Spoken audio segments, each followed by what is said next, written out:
अस्सलाम वालेकुम viewers, welcome back to my YouTube channel daily tips with Asma. Khaqan नाम का मतलब क्या है?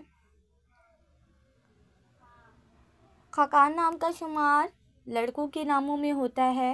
खाकान एक इस्लामी नाम है। खाकान नाम की इब्तदाई तारीख अरबी ज़ुबान से निकलती है। खाकान नाम के अफराद के लिए खुशकिस्मत नंबर 5 माना जाता है। माहिरीन के मुताबिक खाकान नाम के लड़के बहुत सख्त मिजाज होते हैं। खाकान नाम का मतलब है बड़ा बादशाह। खाकान नाम के लड़कों के लिए खुशकिस्मत दिनों में जुमेरात और जुमे का दिन शामिल है। खाकान नाम के अफराद के लिए मुवाफिक रंगों में सुरमई और सब्ज़ रंग शामिल है। खाकान नाम के अफराद के लिए मुवाफिक पत्थरों में सब्ज़ पत्थर शामिल है।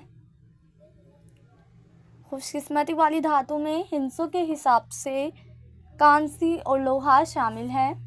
फ्रेंड्स, अगर आप अपने नाम का मतलब जानना चाहते हैं तो कमेंट बॉक्स में अपना नाम लिखें।